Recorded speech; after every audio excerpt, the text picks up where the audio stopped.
In today's Sybase Webcast, Designing a Modern User Experience with PowerBuilder, over to your first presenter, Sue Donnell. Sue, you have the floor.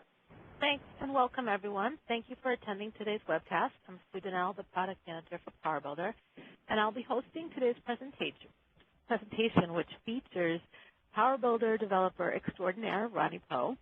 I have gotten to know Ronnie during some visits we made to the Orange County User Group, and during one of these meetings, Ronnie showed me one of his applications, and I thought, this is really cool. I'm not the only one who thinks that. We'll talk about this later at the end of the webcast, that Ronnie's app will be featured during this year's co-hosted SAP TechEd and Sybase TechWave event coming up in September. But today, during the webcast, we'll be showing you some of his application with a focus on how PowerBuilder is really all you need to build a modern-looking application with the functionality that users expect and need. So with that, I'll turn this over to Ronnie, and you can tell us a little bit about your background and why you're here today. Yeah. Thank you, Sue. Nice to be here, and hello to everybody listening in. My name is Ronnie Po, and I've been a PowerBuilder developer since the very beginning. In fact, my first job right out of school was at a tech consulting company. And some people in the audience might be familiar with BSG Consulting in Houston. They were actually one of the early pioneers in at the time, revolutionary GUI-based client-server development paradigm. So I got a job right out of school working for a large tech consulting firm, and pretty much was immediately immersed in large-scale PowerBuilder development. These were, large-scale, multi-year, multi-million-dollar projects, and so that was a good time for PowerBuilder. There were all these large legacy projects that were they're rewriting a lot of the old legacy applications in PowerBuilder. And I did that for about 3 years and left to do something else for a while, and then came back as an independent contractor, and that was sort of another golden age for independent PowerBuilder developers. There was a huge pool of ongoing development and maintenance projects, so it was a good time to be a contractor. And did that for a few years, and then started to get the itch to get out of just the hourly consulting mode and to build a product that I could then own and sell multiple times, or a product where you'd own the fruit of your labor, so to speak. So I was hunting for some kind of application or some niche I could get into, and I happened to run into a friend of the family that was a doctor, and he was looking for an application to help run his clinic. It was an unusual, it was a private practice setting, but it was, he serviced work-related injuries. So it was a specific niche in the medical field. And at the time, and actually still today, it was a highly fragmented market. There were dozens, maybe hundreds of these small independent software vendors that were making medical applications, but there wasn't anything that serviced what he was doing. So we got talking, and just to cut to the chase, essentially he agreed to be my first customer for this application I was going to build to automate his clinic, which was an industrial medical clinic. So anyway, that actually worked out pretty well, and today I have a handful of independent customers in the Southern California area, including one small chain of about 12 clinics. So I'd say we've pretty successfully bridged the gap from doing a project-based, internal application to creating a product. So we've got several independent users of the same code base, and we customize it by making entries in tables versus having a bunch of different code bases out there. So we made the transition to a product, and we're still in the startup mode in terms of trying to scale the business and whatnot. But I could say I've worked in the corporate IT world, and now I've been through the rounds as far as what it takes to develop a commercial software application. So that's where I am today. And as Sue said, the reason I'm here, I ran into Sue at an ISEG event, and I wasn't that in tune necessarily with the local user group community. I was sort of kind of loosely keeping tabs of what was going on via Sybase's own messaging whenever there was a new product release. So I would just kind of show up from time to time to see what PowerBuilder had to offer. One thing I noticed at these events, and Sue might want to chime in here, that there was this always seemed to be this air of PowerBuilder being under attack, or my boss is saying we got to defend our use of PowerBuilder here because we've got to go .NET, or hey, things are moving towards the WPF, and we've got to really defend PowerBuilder here. So I got the sense that there's really this need to kind of to demonstrate that PowerBuilder is still relevant, and I think that's probably one of the reasons that Sue invited me here, is to maybe show. Basically, I'm here to offer ChartBase as an example of what we can do with PowerBuilder, why it's still not only relevant, but it's vital to many developers. Yeah, thanks for that. And it's funny because when we started planning and rehearsing for this webcast, I looked through Ronnie's slides and I saw some of the notes he added for speaking points for the slides. And it was great because on this slide he had, I think the exact words he used were, we need to prove PowerBuilder is still relevant, chase Microsoft with a question mark. And that was great because that's the sort of language I've been using when meeting with our user groups over the past few months. And it really validated the message we were delivering. The application development landscape has changed significantly in just the past 9 months. And as our customers know, we've been aligned with Microsoft for a couple years now, and we've been right on target to deliver a web-based solution focusing on Silverlight. But Microsoft has really been changing its messaging and its strategic direction and its commitment to Silverlight quite a bit over the past 9 months. And then they recently announced support for HTML5. So we actually were really excited about this because it became clear to us, just as Ronnie said, we don't need to chase Microsoft anymore. We can actually do what we think is best for PowerBuilder and focus on delivering the features and functionality that our customers need the best way possible. I still think it makes sense to have been aligned with one of the two major standards for development. The .NET framework is a major standard, and we have a lot of credibility with that, and you can build .NET applications. You can also share what you build with .NET developers, and you can also consume what .NET developers build. So we're really excited that the messaging that we're thinking about really resonated with what Ronnie wanted to say as well. And I just wanted to make one more note about our user groups. Over the past 2 years, we've been trying to visit each user group about every 6 months, and we recently changed the format of our presentations. So we host small groups, medium groups, and large groups because we want to make sure that we're hearing from all segments of our customer base and giving them a voice. And so our presentations now involve a technical segment, a roadmap segment, and a future segment, and then it's followed by a roundtable discussion where we can really get into some key issues. And for customers who have some confidentiality issues, they can have one-on-one sessions with us to discuss, some of their needs and issues.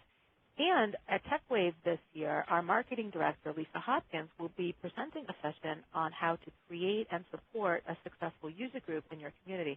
So I hope people attend this and can figure out ways to help each other and help grow or even revitalize a group in your area. So thanks for handing it off to me, and I'll let you continue, Ronnie, and talk a little bit more about why you're here, and then continue on with your presentation. Thank you, Sue. I will add, I don't know who pays for the food, but that's always a nice touch at these ISEG events. Food always helps. I agree. We're developers, so all I need is a pot of coffee and a box of Thin Mints. Food and a T-shirt. Yeah, but the food is always more than what's expected. So, all right, so let me jump in. So ChartBase. ChartBase, just by way of background, is a medical practice management application that focuses on industrial medical clinics. So what that means is We do the appointment scheduling, the billing, the workers' comp paperwork, electronic medical records for clinics that treat industrial injuries. This was written in PowerBuilder 11.5 and it uses SQL Anywhere 11 on the back end. What we were trying to do here was we weren't necessarily trying to go beyond the PowerBuilder look. Right? We just wanted to create a finished commercial application that goes beyond what our customers were expecting, certainly beyond what they were used to. And so we didn't want PowerBuilder to leave its footprints in the look of the final product. Not to hide PowerBuilder, but you don't want to look like I want to say homemade, but that's not really the right word. You don't want to look like a tutorial project. You want to look like a finished commercial product. So in that sense, we were trying to go beyond the typical PowerBuilder look. So that begs the question: what is the PowerBuilder look? If you ask a number of developers, they may not be able to articulate it, but as Sue mentioned, you can spot a PowerBuilder app a mile away, so to speak. So what I did was I went on Google and just did some searching and tried to pull some screenshots of commercial PowerBuilder applications. And these weren't I didn't select these, to make the point. I didn't pick and choose. I just found whatever I could find that was PowerBuilder and just grabbed the screenshot. So here we go. Let's page through some of these. And this should be pretty familiar looking to most people in the audience. And I'm not going to single anything out because I know some of our friends are represented in these screenshots. So let's just kind of page through just to see what we mean when we say typical PowerBuilder. This is a language I don't understand, but it sort of screams PowerBuilder. You can see the use of stock icons. Okay, here's an early version of the product that actually eventually became ChartBase. It was actually originally called Streamline MD, but turned out there was another company using that name, so I had to change the product name to ChartBase. But this was our first attempt, our first commercial release. It looked a lot like this. And you can see some of the hallmarks of a PowerBuilder application. There's a tree view. When the PFC hit the mainstream, it launched 1,000 tree views, and we were among them. So there was a tree view for navigation.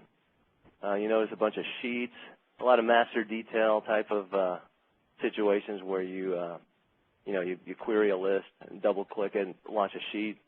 That sheet has some detail. Maybe you double-click a line on that, and that launches another sheet. So there's a lot of these, a lot of sheets, a lot of tree views, a lot of tabs.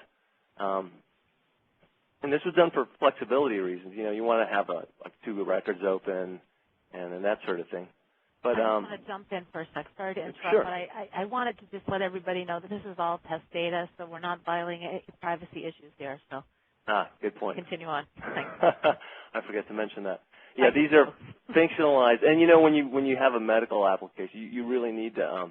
It's important to have a lot of data. So we actually did spend a day writing a name generator that kind of took names and just shuffled them together and made up random social security numbers and that sort of thing. So this is all fictional data that might look real. Some of the company names will be real because we pulled the names out of an online listing. So you'll see, I can see here a Home Depot, but all the other details are fictional. So this was an early version. And one cool thing when you're doing commercial software is whenever you bring on a new customer, at least early on when you've only got 1 or 2 customers, each customer, of course, has their own unique needs. So you get to revisit the feature set, but you also get to revisit the look and feel and how the application operates. And you get to apply what you've learned from observing your users in the first couple of go-arounds. So just some observations. Let's see, I don't need to really comment on this. There was a lot of tabs, a lot of sheets, a lot of tree views. So these are things that developers like, and even some technically proficient end users. They like things that are flexible. You know, as a developer, when we saw tree views, you know, I thought, hey, this is great. You know, you can show hierarchical data. You can lay it all out. You can collapse it to get it out of the way. But what I found was tree views are just not intuitive to the end user. They work okay as a you know, as a filing metaphor maybe, but as a navigational tool, it just doesn't quite resonate. And you'll notice that a lot of end users don't distinguish between a single and a double click. So you've got to code around that. You've got to develop an application that kind of is forgiving in terms of that sort of stuff. And tree views were just cause a lot of confusion. So just some more observations. When you're working closely with end users, you want to know what it is they're trying to accomplish. You want to know the purpose behind what they're trying to do, and not necessarily just automate the task at hand. And I always like to say this analogy where if you go to a factory and there's a guy there and his job is to join these two pieces of wood with nails, and if that's all you knew, you might try to design a better hammer or a faster nail driver or something, you know, along that line. But if you dig deeper, you might realize that what the company really does is build furniture. And if you really wanted to automate that, you might even, you know, you might eliminate nails altogether. And so, you know, you would take a different approach if you dig a little deeper. So go beyond just automating the task at hand. And so you have to make your design serve the purpose, not necessarily serve the task. And I always like to say this, you know, don't ask users what they want. So this is a joke. I rigged up this window, but, you know, every developer who's worked closely with end users has probably a story where there's some screen in some application has a button in the middle of the screen that does some random thing because some end user said, hey, can't I have a button here that does this? So, you know, the design of your application is your responsibility. It's not the user's job to design the app. There's this great quote by Henry Ford. Everyone who's worked closely with end users will, you know, this resonates with them.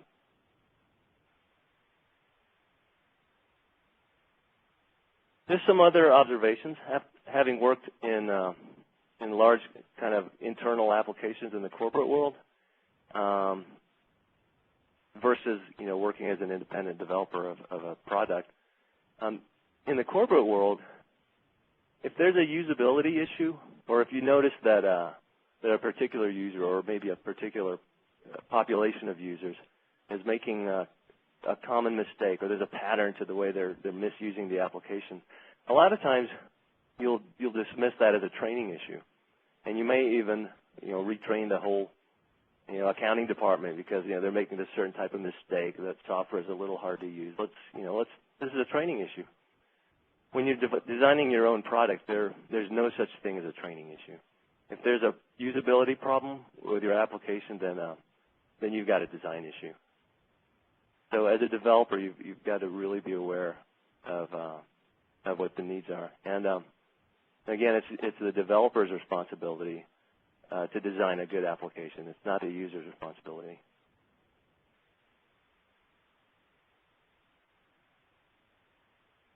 Okay, so just some other observations.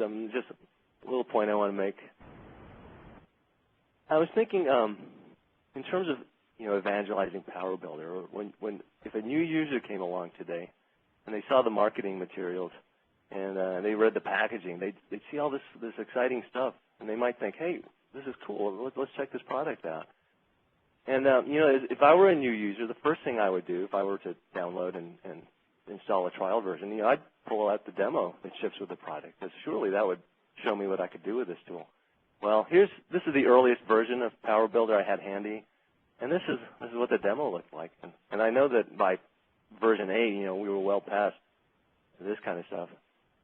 And then just for fun, I went to the most recent version of PowerBuilder that I'm using, and here's the demo that ships with it. So I'm not trying to take pot shots here at Sybase, but you can really influence how your end products look by providing good examples to the developers that use it. You know, Ronnie, you make great points. And, you know, it's kind of like High School Musical. We're all in this together. And I don't know if you've all seen that. I love that whole series. But you know, like you and like other developers, we often have to focus on delivering new functionality first. And then we unfortunately defer things that are important, like making things look nice till later. You know, PowerBuilder's grown from just a client-server tool to a product that has so much more functionality. And, you know, we always focus on delivering the functionality first. But you're absolutely right. And I think it's fair to call us out on this. Our examples really need a lot of work. So you're absolutely right. Okay. Thank you. And I don't want to beat a dead horse. Here's another slide here that okay. I don't know where this picture came from exactly. This may not be the actual picture that was used, but I do remember when transparency was introduced, and it was. I mean, I was looking for that, so that was cool, and I went to the rollout of it, and literally this is something that looked just like this was pulled out and to demonstrate transparency, and I thought, oh man, it's a cool tool, but you know, is there a better way to demonstrate it than this? And so, okay, let's move on. So that was it for that's it for the preamble. I would like to just maybe show ChartBase and just kind of go through and point out things that I think might be useful or interesting. So do you see the screen? Yes. Okay. So this is the current version of ChartBase. This is the screen that the user sees when they first sign in. So I don't have any particular script that I'm going to follow here. I'm just going to kind of click through some areas and point out things that I think might be interesting. And Sue or anyone who's on, if you want to just ask a question or say, hey, you want to show this or that, just feel free to jump in. First thing I want to mention is what we try to do is put everything in a single window. So we wanted to eliminate clicking a list and launching all these sheets. One thing we noticed was users, even though it's kind of nice to be able to open multiple records in multiple windows, users usually think in terms of one record at a time. And in fact, we would get calls where someone would say, hey, my screen disappeared. What happened? And it turned out there was another window open behind it, and they had kind of clicked on the mouse, outside the boundaries, and it brought that window to the front. So, just to eliminate all that, we try to put everything in a single window. And one of the first kind of problems everyone wrestles with is what to show the user when they first log in. And a lot of times you'll see a screen that's almost like a kiosk. It's got these 4 large buttons or something, and you click on one, and it takes them to a certain part of the application. I try to kind of accomplish the same thing by having this navigation bar across the top. So the whole application is driven at the highest level by clicking on one of these links. And what I found is that users were trained well by using the internet to navigate this way. So it's sort of a tab-based navigation where the whole app is presented, as tabs. And these aren't actually tabs. This was actually implemented slightly differently, but this is functionally equivalent to having tabs across the top of the screen. For those who might be curious, this is actually a data window, and it's presented in N up. So this is 1, 2, 3, 4, 5, 6, 7, is that 8, 9? No, did I miscount? 1, 2, 3, 4, 5, 6, 7, 8. So this is a 9 up data window, but it's actually dynamic. So this is retrieving from a menu table, and it's building this thing dynamically. And the advantage to using a data window is that all your logic, when you click on a new link, you can code all that in the row focus changed event. So this is the top level navigation. I'm just going to click in and show how what we went through to keep everything in one window. So if I query a patient name, and again these are fictional names. Normally what I would have done or in the previous version of this, if I find a patient and double-click it or launch it, it would open up another sheet. But here, instead, I'm opening a tab. And you'd notice inside the tab, this would be as if it were in its own window. It's got its own sub-level of navigation. And functionally, this is an embedded tab control. I mean, it works functionally identically to the way a tab would work, but by presenting it this way, you've got some visual cues that kind of guide the user as to what part, as what they're seeing, what they're looking at. Now the relationship here, I got a patient. I'm looking at a particular patient's chart, and a single patient may have multiple cases, like a case you could think of as a distinct work-related injury. So I might have one patient that has had a handful of accidents over the past, 20 years. So this patient has 4 cases.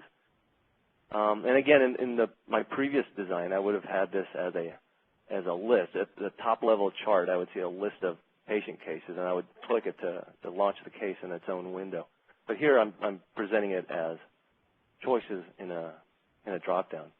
In this scenario, only one case tends to be the active one at a given time. So by putting that one at the top and showing it by default, that's almost always the right thing to show.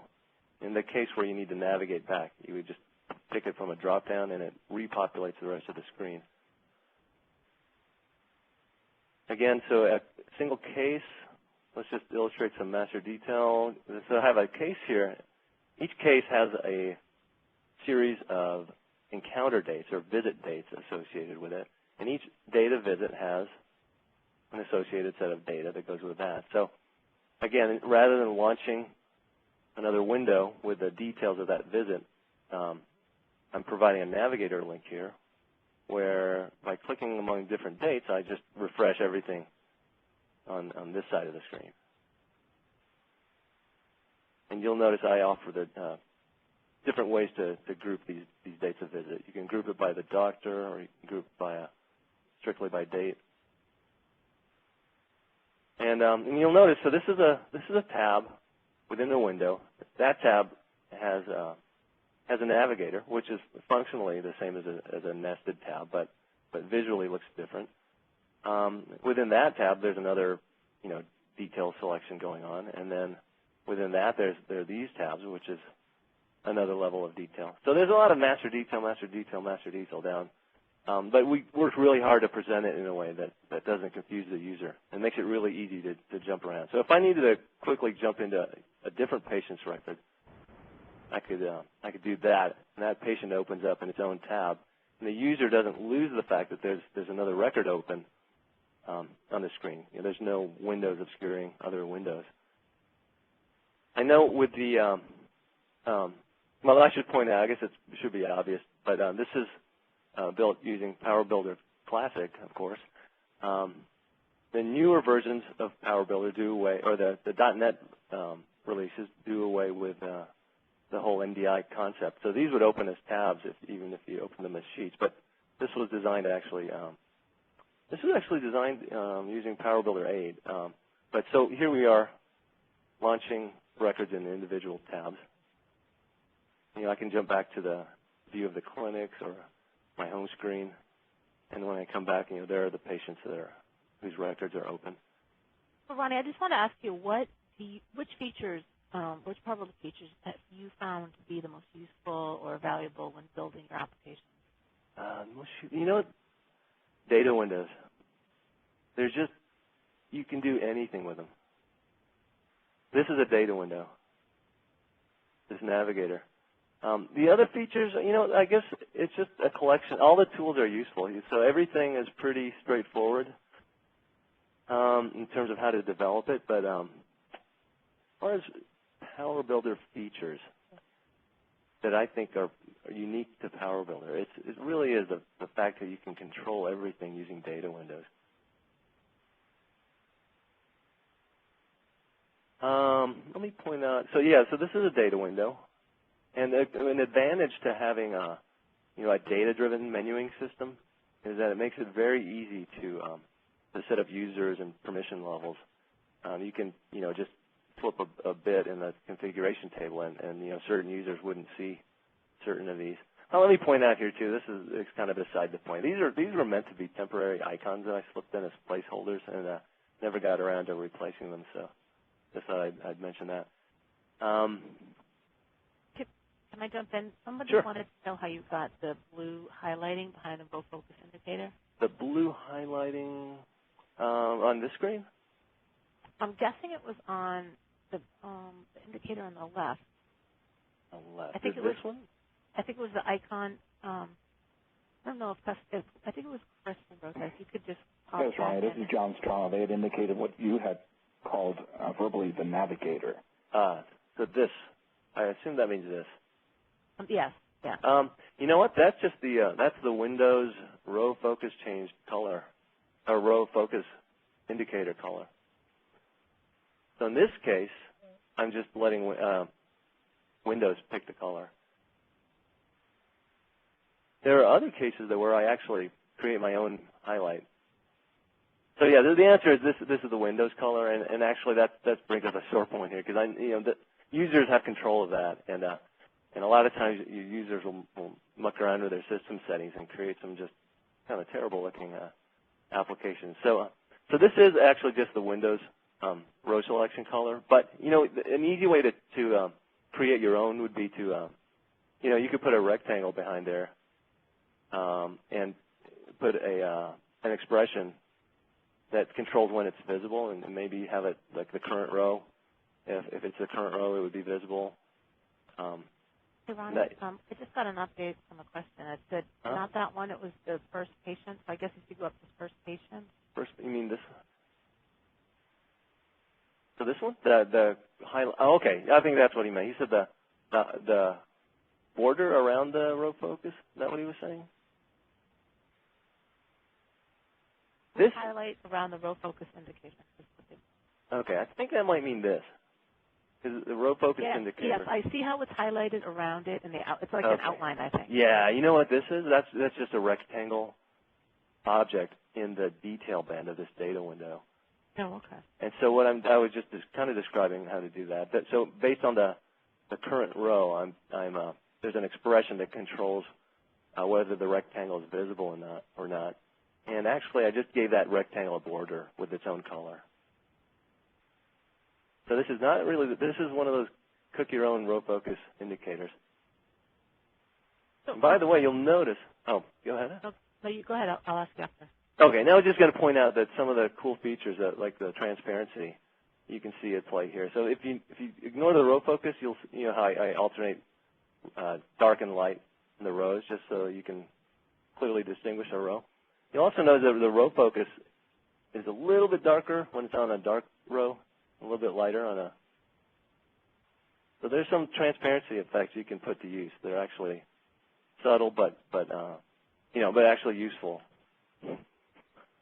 Well, it's funny because when we did a first run through of the slides, I think that you had a data window or a screenshot anyway with lots of colors, and for whatever reason we cut that out. But right here you've got some very soothing, professional-looking colors. And earlier you had commented that the user interface is really your responsibility, and so I was thinking you could talk a little bit more about that, and then how the choice of colors really helps make a app not only look more professional, but not look like a PowerBuilder app in 1995. Yeah.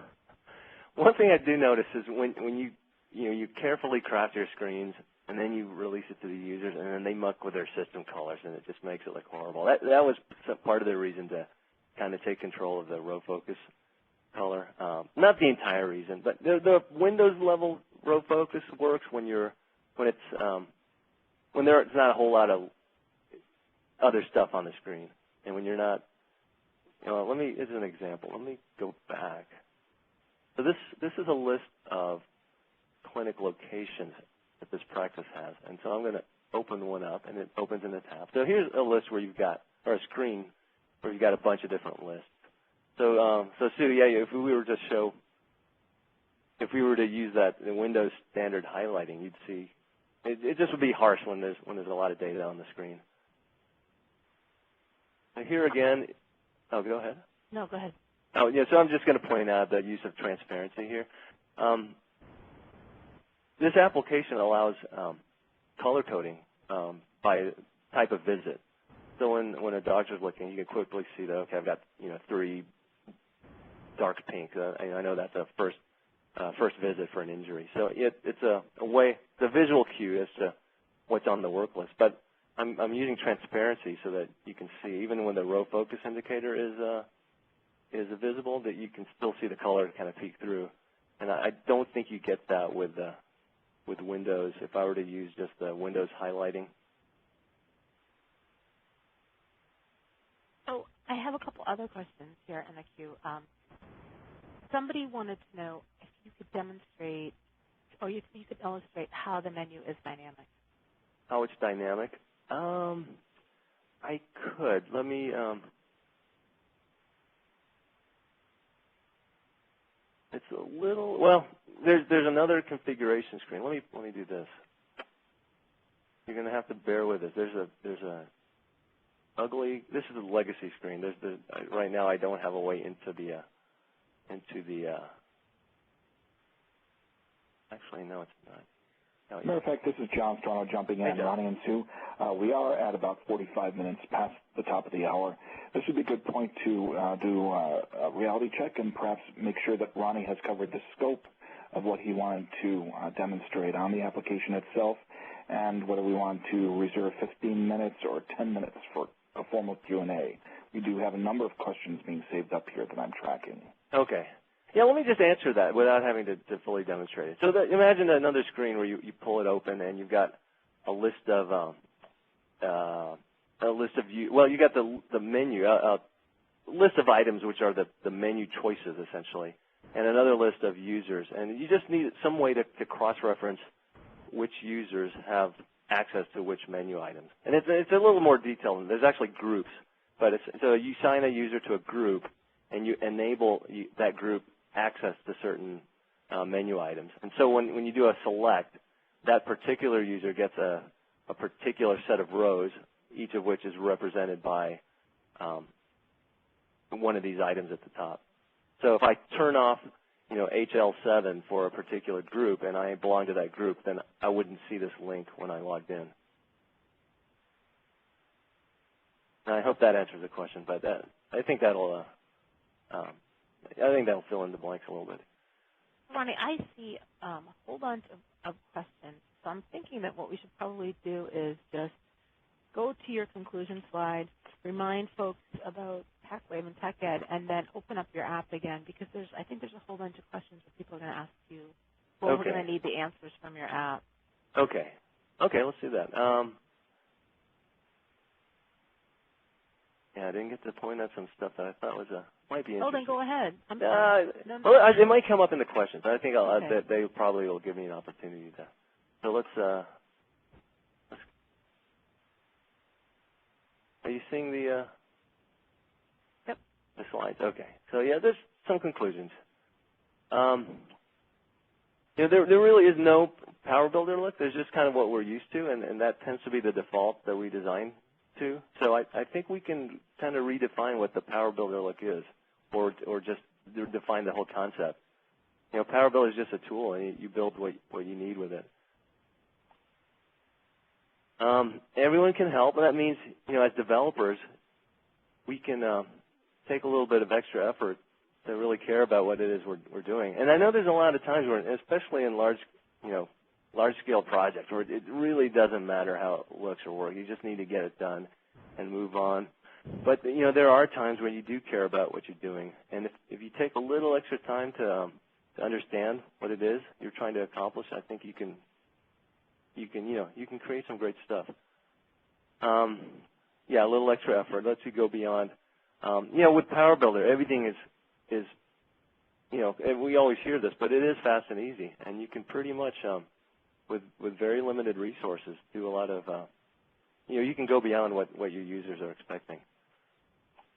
And so I think I'm hoping that I helped illustrate how PowerBuilder is not only relevant, but it can be, it's vital, and it's a vital tool for its developers. And that was, that was pretty much it. Well, I didn't mean to cut you off. I think we should go back definitely and go back to some of the other features that you wanted to highlight. I'll ask a few of the questions, and in case they don't cover those areas, you can just feel free to jump ahead sure. to them. And I also wanted to mention to folks that TechWave this year will be held September 12th through 16 at Las Vegas Venetian Hotel. And I think I mentioned earlier that Ronnie's app has been chosen to participate in the SAP Demo Jam. So we're really excited about that, and we're going to have all the PowerBuilder folks, Team Sybase, our MVPs, our customers, our employees, go and cheer him on because we want him to win because PowerBuilder's the best. So let me just go back. Yeah. There's a bunch of customers asking about whether or not you use PFC for your application. So yes. It up again. Okay. Yes, this is a PFC.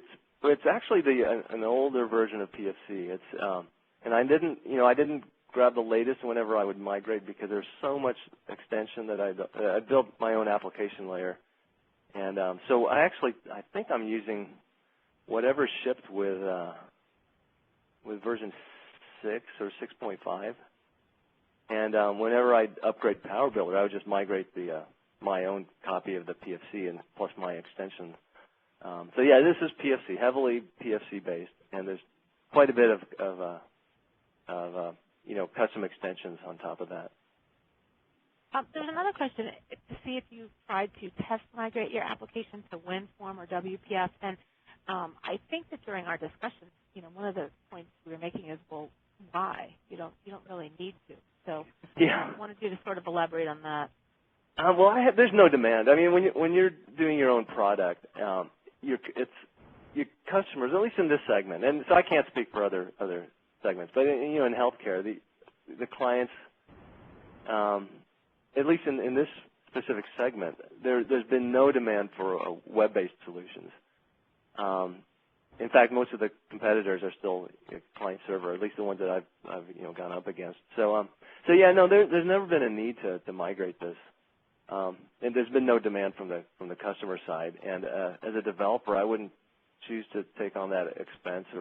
I might do it just for fun to see what would happen and what it would do. But when you've got limited resources, I'm not going to devote any significant time to doing that just to do it. If there was demand for it, or if I were building some new, like a new side application or something from scratch, I might go that direction just for the flexibility. But yeah, as far as this app, it's built in Classic, and it'll probably stay in Classic. Okay, and it's been interesting because, as I mentioned before, there's been such a shift in the market regarding application development, and specifically what's coming out of Microsoft. And we've been talking to thousands of customers over the past couple of years, and there's large segments of customers, like in Japan, we've heard that they're really not moving to .NET at all. They're very much committed to Win32, and we hear that from other customers as well. I still think that there's validity in supporting the .NET framework and being aligned with a standard platform. But if you don't need it, then you really don't need it. And I think, again, as you pointed out, PowerBuilder is all about getting the job done quickly and the best way you can. So another question that's come up a couple of times is, do you use third-party controls for your scheduling in your application? Third-party controls? No. This is all 100% pure PowerBuilder. And let me actually click. Can I go to the screen? The scheduling. No, this is actually. I guess I could reveal what's going on here. This is an up data window. I've heard people ask at some of the prior presentations. I've heard mumbling, what's NUP for? But here's a good use of it. So these are 3 doctors, and you'll notice there's a list here. And it's a dynamic NUP. So if I decide, or maybe I work at a location where, where Buzz Tutley doesn't work, so I can turn him off just by deselecting him. So by clicking a doctor's name, I'm doing some back-end magic, and then presenting that as an NUP data window with those particular doctors' schedules. This, again, is like magic of data windows. Here's a split scroll, so I can see the time slots always visible. You notice this is there's no data here because this is I have to go back in time if we want to see. Let's see. There aren't even any. Oh, there's one appointment. So there's cool stuff. So this is PowerBuilder. So here's how you'd schedule a patient. Normally, when you're in the you're logging the date of visit or whatever. At that point is when you're aware of the need to schedule a follow-up appointment. So from here, the user would click a button, and it would take them into the schedule screen, and then that user's name would pop up here, and so you would browse for some free time in that doctor's schedule and just drag the name over. And it's telling me that, okay, you're picking a different doctor, but that's okay. We'll just go ahead and so drag and drop. It's still a useful concept. Absolutely. Another question is, do most of the tabs that you have simply use multiple data windows to display the data? I think you had said yes, but I'm not really sure if you answered that specifically. Do the tabs? So, for example, as an example, these are all data windows. Pretty much wherever you see a list, it's a data window. I hope that answers the question. Was there any more context to the? No, that was all the detail that was there. There's one question. I think this will probably be a difficult one to answer, but somebody asked, what is the best font to use? And I'm just wondering if you have any general guidelines or recommendations. Oh, man, that's always kind of a, you know what, I tend to use, I always use something that's a system that ships with Windows. And that, just in case, I don't deploy cross-platform or whatever, but I always pick something that's common on like Macs as well. So, I don't know if you ever had to export a report or whatever. So I tend to pick Arial, or Tahoma now is the kind of the common proportional font.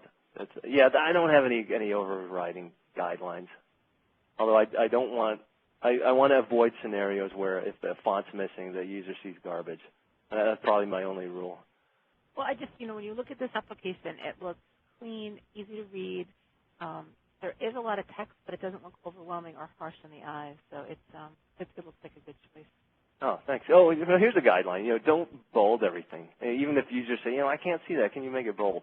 Well, it's like turning up the volume because you can't hear the guitar part. It just creates noise. So I don't like to have a lot of bold text when everything else is bold as well.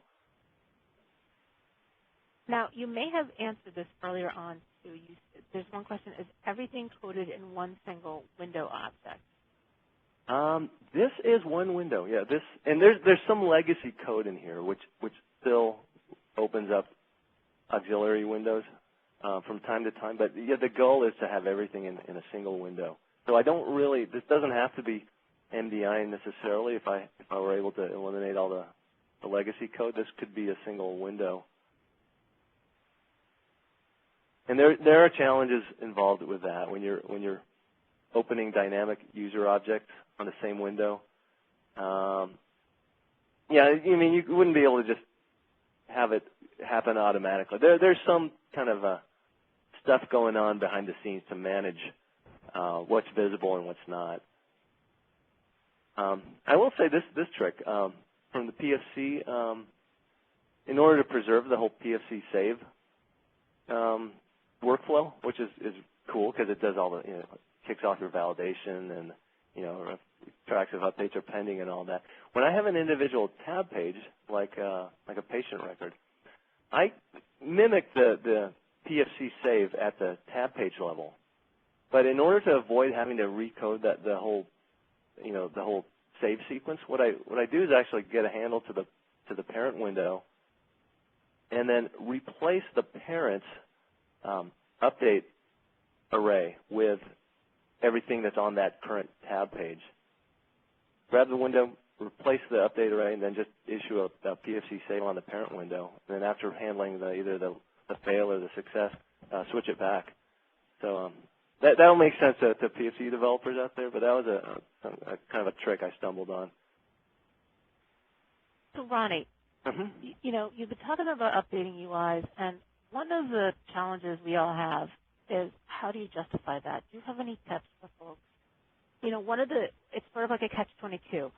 Everybody says you can see a PowerBuilder app a mile away, and yet, you know, a lot of times it's difficult to get support to allocate time and resources to updating an app so it has, you know, good look and feel. But if you don't do that, even though it may be working really well and running your business process as best it can, and not, you know, with no problems, people will look at it internally and say, geez, this looks old, and just because it looks old, it must be old, and therefore we need to replace it. It's sort of this cycle you can get yourself into. Do you have any?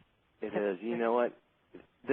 I don't know if this is going to be useful to people, but a lot of times it is faster to scrap what you've done and redo it now that you know better. I mean, sometimes because you've gone this far, you have this false sense that it's cheaper to just keep on adding on to what you've already built.